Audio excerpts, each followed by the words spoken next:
Yeah, no, for sure. I mean, last couple of years, like you said, we've had, I think the whole team's had trouble scoring, but obviously we're a big part of that. So we've got to be better, and I think that we've had those years of experience now, and this year I think coming in our line especially, we just got to be real solid in our own end. I think that's where our offense starts, so we can be fast to the neutral zone and get in on some long shifts on their D.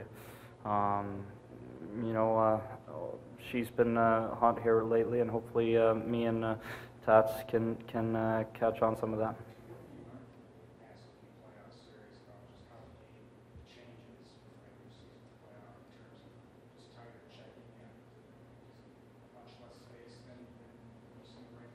Yeah, it's tight. I mean, but at the same time, I think for us now, last few years, I think at least last 10 or even 20 games, I think it's been kind of a playoffs. We've had to crawl our way into the playoffs. Same thing this year again.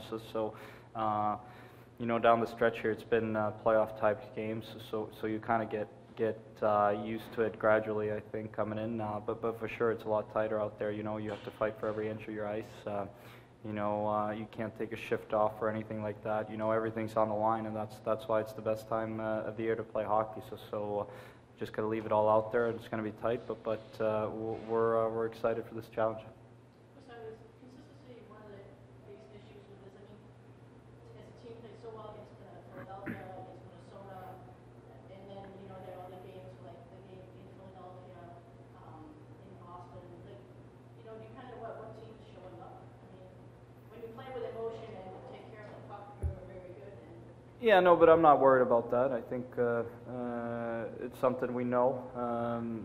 It's a lot of different factors. You talk about Boston, that game's it's a back-to-back. We started 8th, and the next game's at 7 the next night.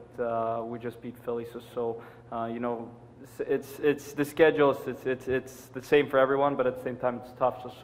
I'm not worried about our team at all, knowing what team's going to show up. We know what we have to do to beat these guys. We played them lots of times. We had a long series with them last year where I thought we were really close to beating these guys, and they went on to play in the Stanley Cup Finals. So we know what we have to do, and I'm not worried about that at all. We're a good team, and we know that.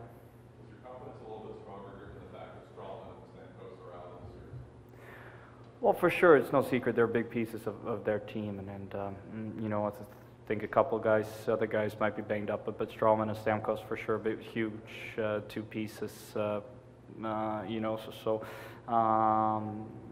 but they got guys, that's going to step up for them and play big minutes now, and they still got a lot of good players on that team, so I don't think we're sitting in there thinking it's going to be easier just because those guys are out. We still got to come to work and play the game the way we want to play it in order to win. So we still got a big challenge ahead of us.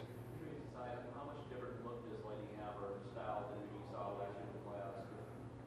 Emphasis on being better defensively, they're not as high scoring as you saw them last year. How did they play differently? I think they've been pretty similar to what we played. I mean, we played them 4 times this year. I think they pretty much got the same pieces there. So I mean, obviously they got some real high-end skill. I think they're real dangerous on the rush. So I think that's a big part. I would think that was a big part last year too. You just have to manage the puck and don't turn the puck over, because then they're real dangerous. So I think their D still likes to join the rush a lot. We've watched video a lot over this year, how they played, and I think we kind of got a good grasp of how they want to play. Because Bishop obviously played really well against you guys last season, had success in the regular season too this year. How do you get past a guy like that, or how do you not let a guy like that get in your guys' head? Yeah, no, he's a good goalie for sure, no secret. But a guy like that, he's a big guy. So you say the same thing over and over, but it's true for sure. Against a big guy like that, you gotta have guys in front for sure. Otherwise, if he comes out of his net, he's going to cover most of that net. So for sure, get traffic on him and just throw pucks in there. I think we've shown that we can score on him for sure in the past games. So, but he's a good goalie. But just get guys in front, I think, is the biggest thing. Talk about him playing the puck. How unique is that for goalies where he can be able to play the puck the way he does, and how does that affect your guys' forecheck and dump it? Yeah, he plays the puck well, so you got to try to keep it away from it as much as possible. But you look around the league, there's a lot of goalies that play the puck real well now. You know, but we're aware of it for sure, and then something we got to think about when we dump the puck in. Thanks. Let's talk about how much you're looking forward to the playoff series. Somebody with your type of game, just grinding and just playing the same opponent day after day in your matchup against, say, Johnson Minor or whatever. Just being able to get under their skin and agitate, is that going to be pretty much your Yeah, I mean, playoff time is always fun.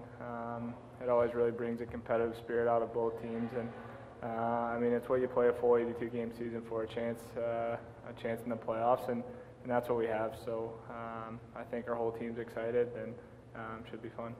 So what's the sense of opportunity you have against the banged-up opponent, and if you play like you did against Philadelphia and Minnesota, is there a sense that you guys do some damage elsewhere? I mean, we just got to play our game. You know, we can't really concentrate on, you know, if they have injuries or not. They have great players to fill in. You know, they have great players up and down their lineup, and they might be missing a few pieces, but they have guys that are ready to step up. So, you know, we have to focus on our game and, you know, what we need to do. How important is it to manage the puck well? That seems to have been a lesson learned a lot this season, that turnovers. Yeah, for sure. We had a lot of tough lessons throughout the season, and you know, especially against a team with Tampa Bay's skill level, you know, you turn the puck over and it can end up in your net a lot. So, you know, we have to be careful with the puck for sure. Luke, how much do you enjoy that agitating role? And you kind of know, or you kind of sense when the other team's kind of review at some point? Or? Yeah, I mean, you just try to play as hard as you can, and you know, I'm not going to score a lot of goals, so you know, you try to figure in to help the team win in any way you can. And you know, I said it before, I don't want to be a cheap player, I don't want to be anything like that, but you know, sometimes hard work frustrates people, and that's what I try to do. What are the keys to playing against a guy like Johnson? Obviously, it's success against you guys in the playoffs last year, but you also did a good job matching against him. Yeah, I mean, he's a great player. I don't know what the matchups are going to look like this year with the new coach, so we'll see what happens. But I mean, he's got a lot of speed. He's got a lot of skill. He's dangerous at all times. You know, I think he had 6 goals against us last year. So, you know, we just got to try to contain him. You know, he's a dynamic player, and he's got to do your best. Yeah, you know, Andy's great. You know, I was disappointed when they called that goal back in New York for him. It would have been an exciting time for him there. But you know, he's great on face-offs. He's good defensively. He's really smart with the puck. You know, and those are all things, you know, qualities that you want in a guy in playoff time.